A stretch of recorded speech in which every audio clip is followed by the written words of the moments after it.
Welcome to footballgameplan.com, where football makes sense. I'm Emory Hunt, the czar of the playbook. Bring you a preview of the 2014 Medal of Honor Bowl. Now, we're going to take a look at both the national team roster as well as the American team roster. But first, let's start off by analyzing the national team squad.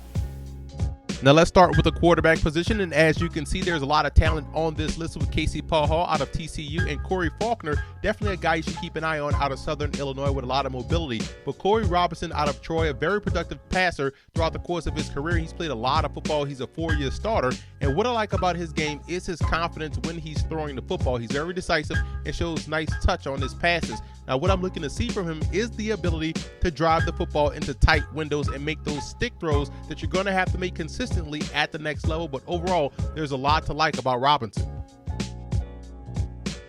Now let's move over to the backfield. You see James Baker, the big 6'2", 235-pound back out of Idaho, and Charkandrick West out of Abilene Christian. But David Fluellen is a big-time back with good all-around game and is very polished and complete as far as running backs are concerned. The biggest question is the nagging injuries that plagued him all season long, in which he still rushed for over 1,100 yards. Now, if the injuries are the aberration, someone is going to get a very good running back with vision, elusiveness, power, and the ability to catch the football out of the backfield. He's definitely a fine prospect moving forward. And the receiving core for the national team is equally as impressive. Keep an eye on Zachary Pendleton, 6'2", 190 out of Jackson State. But the guy that stands out to me the most is Nathan Slaughter out of West Texas A&M. Slaughter is super explosive and reminds me a lot of T.Y. Hilton that plays for the Indianapolis Colts. He also has the added benefit of being a dynamic returner as well. He has 3 kickoff returns for touchdowns this season. At the tight end position, you see Jordan Navarre out of Baylor and Jacob Maxwell out of that fine institution, the University of Louisiana Raging Cajuns. But Scott Simonson out of Assumption is an outstanding talent. He's a big-time receiving target, and Assumption moved him around the formation a lot. Sometimes you saw him lined up in the slot and out wide, and at 6'5", 240 pounds with good athleticism and great hands, he definitely fits the mold of these new age tight ends that you see now in the National Football League.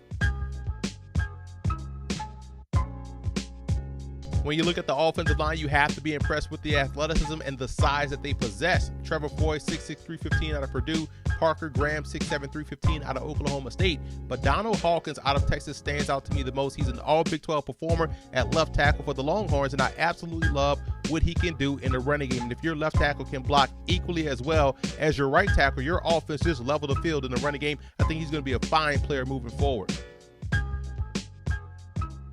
Now let's move over to the defensive line, and you look at Danico Autry out of Mississippi State, a very underrated player at 6'4", 255. I think he's going to fly up the draft boards as we move through this process. But Roosevelt Nix out of Kent State, a guy that was a 5'11", 265-pound defensive lineman for the Golden Flashes, highly productive because of his quickness off the ball. But I think his best fit at the next level will be as an outside linebacker in a 3-4 front, a la Lamarr Woodley that plays for the Pittsburgh Steelers. Nix plays well on his feet and in space, so I'm looking to see how well that he's utilized in this ball game for the national squad.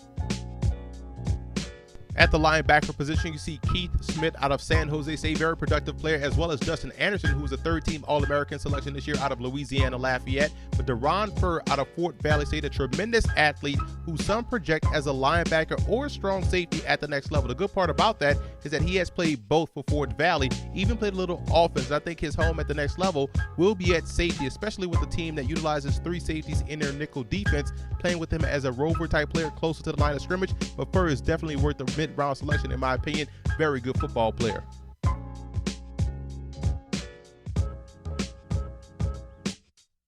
In the secondary, you're going to see a lot of great talent on the football field for the national squad. Devin Wallace out of Virginia Union, outstanding player, 6 feet, 200 pounds. You also look at Malcolm Butler out of Division II West Alabama, 5'11", 180. But when you look at a guy in Tevin Brandon out of Monmouth, an FCS program, he's a former UConn transfer, and he plays with great technique and shows fluidity in his hips. I've seen 3 games of Brandon so far this season, and I've came away very impressed with his technique in man and also his football IQ in zone coverage.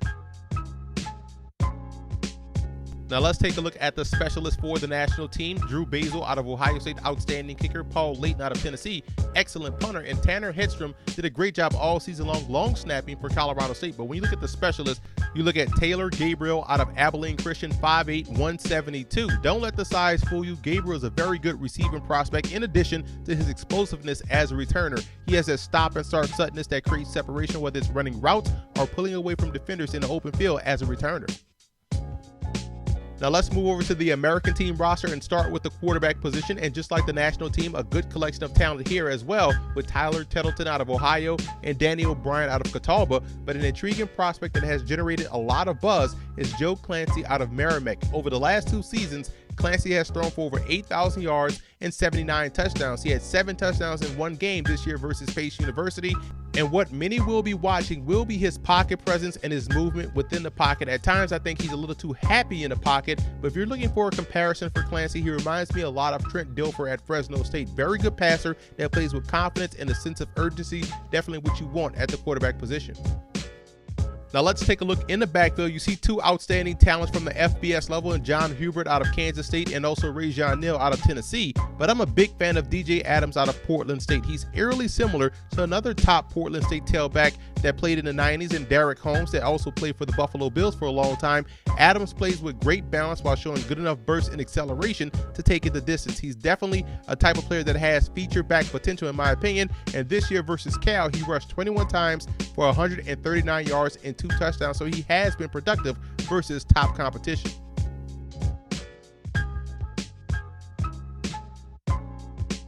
Now let's move out on the flanks, and there's a lot of talent at the receiving position as well. Ron Reed Lloyd out of Division II Central Missouri, very productive player, 6'3", 185. You also look at Javonte Herndon out of Arkansas, big fan of his game as well. But I'm also very impressed with UT Martin's Jeremy Butler's game. You can tell he played a lot of football growing up because he's mastered those little nuances of playing in position, such as body control when you're falling down, catching away from his body, and those subtle little elbow push-offs to create separation. I've only seen 2 of his games, the first game at Chattanooga and this game right here versus Austin Peay, but he's definitely worthy of digging more into his film. And as you can see right here in the slot, does a great job getting off the line, no false steps, bending the route to expand that defense to create the huge passing window. That's a veteran move, that's savvy receiver play, which is why I like this prospect a lot moving forward.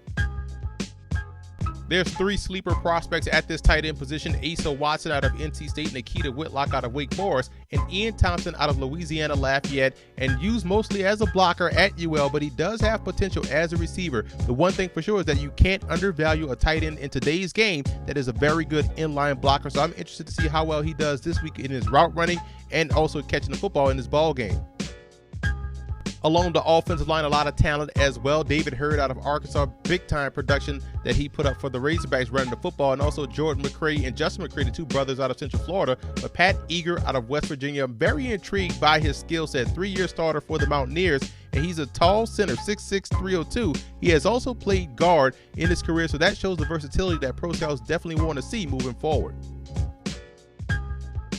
Now let's move over to the defensive line. You see Jamal Merrell out of Rutgers. His brother is also playing in this game at the linebacker spot. Jamal Merrell, we'll talk about him in a second. But Tim Jackson out of North Carolina is another defensive line prospect, another fine defensive line prospect coming out of that Tar Heel program. He's played both the one tech, he's also played nose tackle, and he's played well at both spots. And I like to see him play with better pad level on a consistent basis. And I honestly think he could have a bright future as a 5 technique in a 3-4 defense. But with his ability to play anywhere on the interior, he's definitely going to have a very long career in the pros.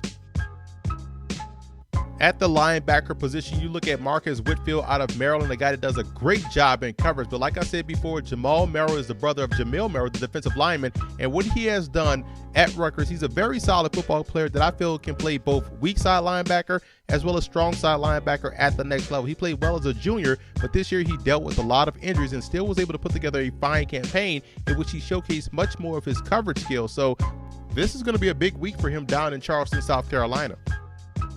Now let's move over to the defensive backs, and quite honestly, the American squad has put together a fine collection of talent both at cornerback as well as at safety. And when you look at the cornerback position, Walter Akins out of Liberty and Brian Owusu out of Harvard, 2 of the top cornerbacks at the FCS level, along with Quiet Cox. Keep an eye on him moving forward. Can play in the slot as well as on the boundary. But when you look at the safety position, former Georgia safety Dexter Moody also plays on the Albany State baseball team. But what he does on the football field is show great football IQ on the back end, excellent ball skills, and most importantly, he takes great angles to the ball as well as to the ball carry. So this is the guy that definitely has mid-round talent moving forward. He's going to run well. He's going to test well. This is a big week for him because he definitely can put his skills on display in front of a lot of people. Now let's take a look at the American team specialists. You look at their kicking position. Michael Parlardi has gotten better each and every season for Tennessee, both as a kicker as well as a punter. He has a booming leg, and this year he had a 51-yard field goal and also boomed a 69-yard punt as well. And in his career, he has 50 touchbacks on kickoff. So this is a guy that can get it done in every facet of special teams. That's why he's a very fine pro prospect moving forward. To get more info on the Medal of Honor Bowl, which kicks off Saturday, January 11th at 2 p.m. Eastern Time, visit the website at www.mohbowl.com and also follow them on Twitter at MOHBowl.